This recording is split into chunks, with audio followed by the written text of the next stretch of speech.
ayan, magandang gabi mga kababayan. Mga kababayan, mayroon tayong na-receive na parcel na galing kay Kuya Rick, na Rick Yam Vlog, yung kanyang channel, yung YouTube channel niya. At saka Joma Vlog. Ayan. So mga kababayan, mayroon mga pinadala sa atin para ipamimigay natin sa ating mga beneficiary. So bubuksan po natin. So una bubuksan natin mga kababayan, ito yung ito yung maliit na kahon muna. Titingnan po natin kung anong laman ito. So ayun mga kababayan, samahan nyo ako at sa pagbubukas ng parcel na pinadala ni Kuya Rick. Ayan. So siyempre shout out muna po sa Pinoy Vloggers Charity Group. Ayan, maraming salamat po sa inyo, sa inyong lahat, na kayo po lagi ang nagsusuporta sa aking channel at kayo po ang nagpapaabot ng mga tulong na ibinibigay natin sa ating mga kababayan. So siyempre mga kababayan, ang Pinoy Vloggers Charity Group nagpadala din ng pera para ipamimigay din po natin. So ito mga kababayan, bigas yan, 5 kilos po yan. Isang sakong maliit ay yan, 5 kilos siya, yan 5 kilos. So ang binili natin ay bali 5 yan, 5 to mga kababayan. Ayan mga kababayan, yan 5 yan, 5 sako na ang laman ay 1, 2, yan, 3, 4, 5. Natigli 5 kilo po yan mga kababayan. Yun mga kababayan, ang pera na pinabili niyan ay galing po sa Pinoy Vloggers Charity Group na pinadala nila ng 1,400. So, ang bigas po mga kababayan, ang halaga ng isang sakong maliit na 5 kilos ay 250. So, 5 po yung nabili natin. Nasa ano po siya, nasa 1,250 ang bigas na yon. So, sa 1,400, may natira 150, yun ang sa Gcash, at may natira pa. So, ayun mga kababayan, babuksan na natin ito. So ito mga kababayan, ayan, titingnan natin.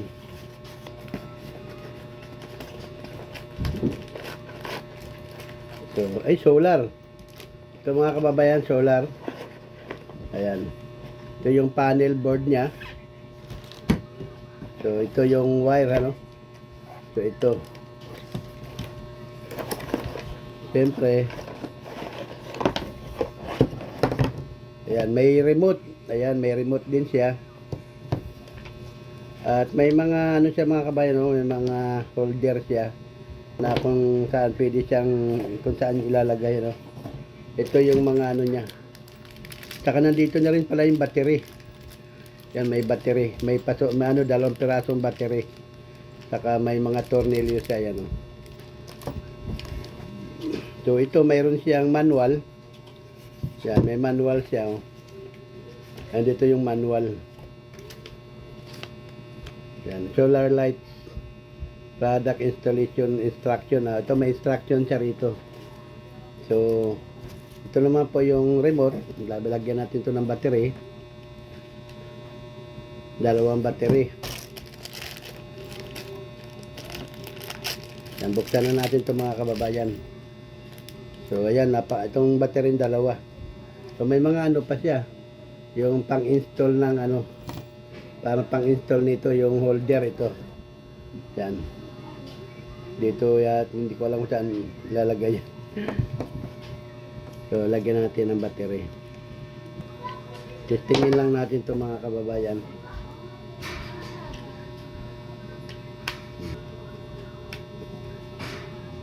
Yan.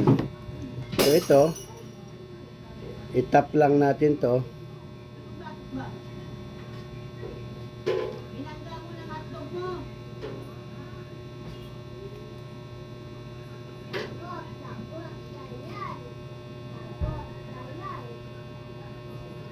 mayroon siyang ano eh.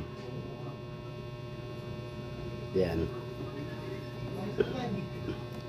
So, pagka na, yan, ay kabit na, ito, lagyan to siya ng thread para hindi siya mahugot. Yan. Para hindi siya mahugot siya. Yan, di ba? Kahit bunutin mo siya, hindi na siya mahugot.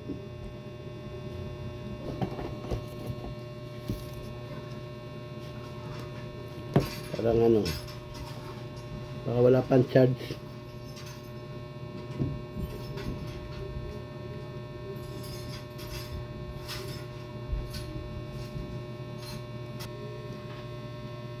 Siguro low bat ito. So ayun Kuya Rick, subukan ko to bukas. Ko i-charge ko siya kasi ayaw mag ano, ayaw gumana sa remote. Yan. I-charge mo. Subukan natin bukas na i-bilad ito. Yan, baka low bat ito. Kasi wala talaga oh. Walang kano-ano. Ito naman yung remote nakalagay on. O may on. Yan. May on off siya. Ayaw naman. Ito off, ito on. Tapos ito naman yung kung ilang oras. Pero yun naman pag window to, auto. Pero wala siyang gana. So, yan. Ano lang muna natin to. Bukas, subukan natin tong ibilad. Ayan, bukas lang muna yan. So, ayun na, Kuya Rick, yung unang binuksan natin. Wala, hindi talaga siya pwede, ano. Hindi natin alam kung low bat o ano o sira. Alin sa dalawa lang. So ayan, buksan natin yung isa.